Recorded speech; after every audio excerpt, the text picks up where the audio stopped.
Chapter 3 The Boy King. Still, growing up in ancient Egypt was full of pleasures, especially if somebody belonged to the royal family. Tut was born a prince. He spent his childhood in a brand new palace in Amarna. Egyptian palaces were huge. All over the palace grounds were beautiful gardens and giant pools the size of lakes. Palace buildings were made of brick and covered in white plaster. The walls were covered with colorful paintings. There were separate buildings for the pharaoh's wives. Servants would have seen to all of Tut's needs. Each day they brought his food. Peasants ate bread and drank beer, but for a royal prince there was meat and vegetables, figs and dates. Wine was made from grapes grown in the north of Egypt, or from dates or figs or pomegranates. It appears that young Tut was a member of the Clean Plate Club. A small statue of him reveals a chubby child with a plump belly and arms. His servants also bathed and dressed him. They shaved his head, leaving only a braid of hair at the side.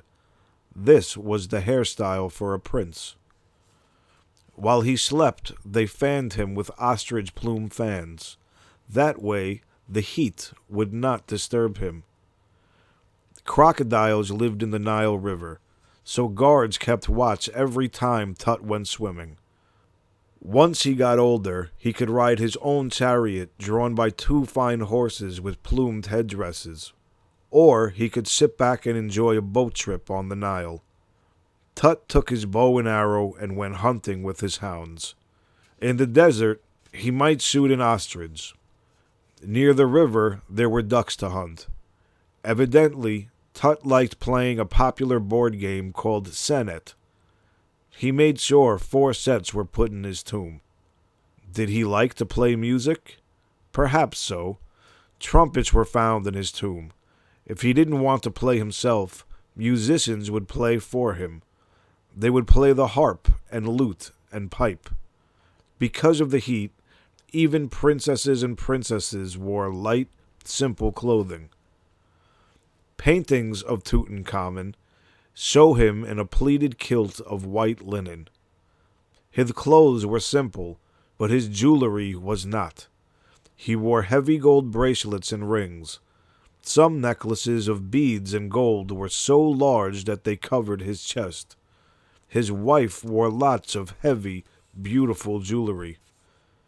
So did other royal children.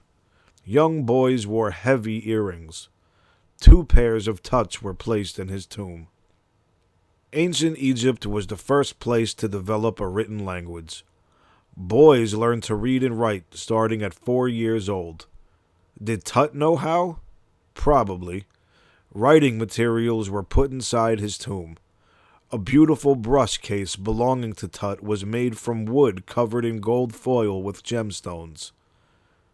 If Tut didn't feel like doing his own writing, he could have had a scribe do it for him.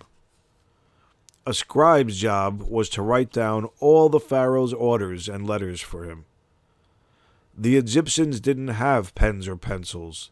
Instead, they took a reed and chewed on the end of it. When the tip split apart, it could be used as a brush.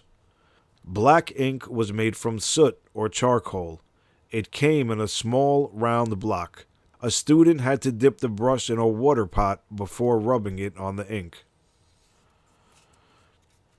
Egyptians made a kind of heavy paper from papyrus plants along the banks of the Nile. Our word paper comes from papyrus. The stem of the plant was cut into long strips. The strips were then placed in 2 layers, crossways, and pounded with a hammer. When all the juice was pounded out, the 2 layers formed a single sheet. That was put under a heavy stone until it dried out even more and became flatter. The last step was to rub the papyrus sheet back and forth with a stone until it was smooth. Instead of binding sheets of papyrus into books, the sheets were rolled up into scrolls. Papyrus paper was very strong. Some scrolls have been found that are thousands of years old. they are still in good shape. Papyrus was also easy to erase. A dab of water was all that was needed to get rid of a mistake. As a child, Tut probably made lots of mistakes learning to write. Our alphabet has only 26 letters. His had about 1,000 symbols called hieroglyphs. Many hieroglyphs look more like pictures than letters. After the ancient empire of Egypt came to an end, the meaning of hieroglyphs was lost for many centuries. No one could translate the writing. It was like a secret code that could not be broken. Then, in 1882, a Frenchman named Jean-Francois Champollion finally figured out how to decipher, translate, hieroglyphs. Many of the objects in King Tut's tomb are inscribed with the pharaoh's name in hieroglyphs. It looked like this. The Rosetta Stone. If it weren't for a lucky accident, the meaning of hieroglyphs might still be a mystery. In 1799, French soldiers found a large piece of black stone called basalt. The stone had carvings in 3 different scripts, hieroglyphs, Greek, and a third called Demotic. The words on the stone were written in 196 BC to praise a pharaoh named Ptolemy V. All 3 languages were commonly used at the time so that whoever saw the stone could read it. By the 1800s, no one knew how to read hieroglyphs, but if someone could match up the Greek and Demotic to the hieroglyphs, they could create a key to the hieroglyphs. Jean-Francois Champollion finally figured out the basic rules of hieroglyphs. After studying the stone for 14 years, Jean-Francois Champollion finally figured out the basic rules of the hieroglyphs. After studying the stone for 14 years.